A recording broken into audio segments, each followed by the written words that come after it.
नमस्कार दोस्तों, आज हम बात करने वाले हैं मध्य प्रदेश के बक्सवाहा फॉरेस्ट की। जी हाँ दोस्तों, इस समय सोशल मीडिया पर समाचार पत्रों में और हर जगह बक्सवाहा फॉरेस्ट छाया हुआ है। यह मुद्दा धीरे धीरे ट्विटर पर भी ट्रेंड करने लगा है। दोस्तों, आज हम बात करने वाले हैं कि आखिर क्या है बक्सवाहा फॉरेस्ट और क्या है इसकी महत्ता और उपयोगिता। दोस्तों, बक्सवाहा जंगल ने अपनी गोद में अपनी आंचल के तले न जाने कितनी जैव विविधता को पनाह दी हुई है, लेकिन अब इन्हीं जैव विविधता को किसी की नज़र सी लग गई है। जी हाँ दोस्तों, जैसा कि कई रिपोर्ट आई हैं कि मध्य प्रदेश के बक्सवाहा के जंगल के तले हीरो की खदानें हैं। बड़े बड़े महानगरों में रहने वाले अपने बड़े बड़े फ्लैटों में बोनसाई लगाकर जंगल की जन्नत महसूस करने वाले लोगों को हीरे का जहन्नुम ज़्यादा सुहाना प्रतीत होता है। जी हाँ, ये वही लोग हैं जिन्हें हमने नीति निर्धारण की ताकत दे रखी है, या यूँ कहें हमारे नेता और हमारे नौकरशाह। शायद आज की दौर की सरकारों को नागरिकों से ज़्यादा महत्वपूर्ण नग दिखने लगा है।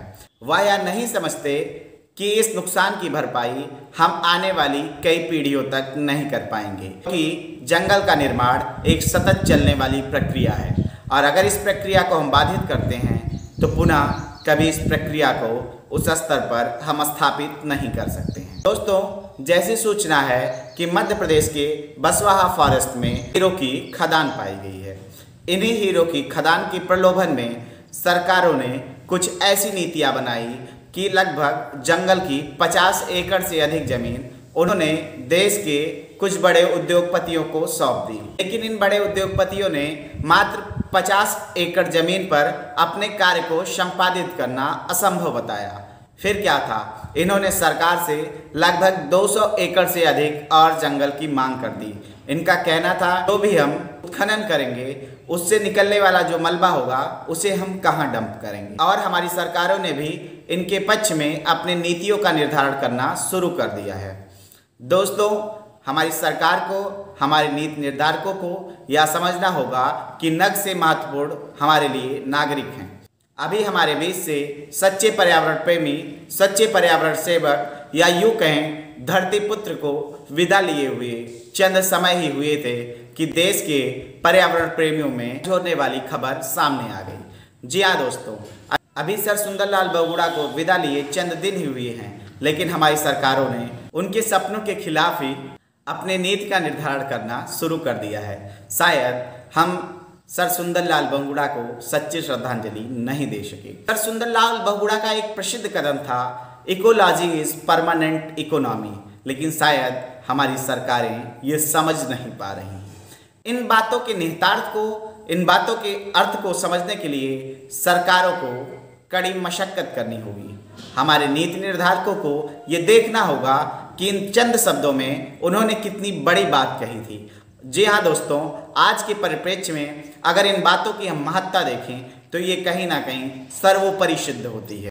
दोस्तों, उत्तराखंड में मात्र 2500 पेड़ों के लिए सर सुंदरलाल बहुगुणा ने अपने साथियों के साथ अपने जीवन को दांव पर लगा दिया था और इन प्रयासों ने हमारी तत्कालीन सरकारों की चूल्हे हिलाकर रख दी थी और सरकारों को अपनी नीतियों को पुनः बदलना पड़ा था। और शायद यही वह दौर था जब हमारे जन जन के बीच में पर्यावरण संरक्षण की चेतना का संचार हुआ था। श्री आशुतोष राणा जी भी बक्सवाहा फॉरेस्ट बचाओ मुहिम से जुड़े हुए हैं। उन्होंने एक स्टेटमेंट अपनी सोशल मीडिया साइट पर दिया है। उन्होंने कहा है, अमृत दे करते विषपान, अमृत दे करते विषपान, वृक्ष स्वयं शंकर भगवान। इन वाक्यों में कितनी बड़ी बातें छिपी हुई हैं।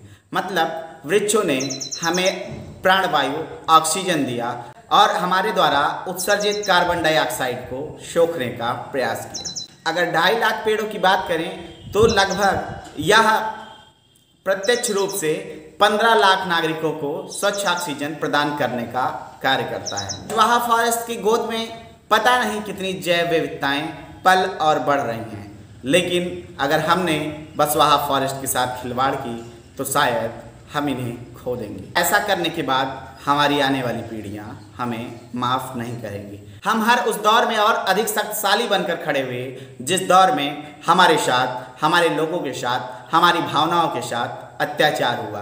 तो यह समय है हम सभी को एकजुट होकर साथ में खड़े होने का और सरकार को यह दिखा देने का कि हाँ, हमारे सभ्यता और संस्कृति द्वारा दिए गए पर्यावरण संरक्षण के संस्कार हमारे अंदर आज भी जीवित हैं।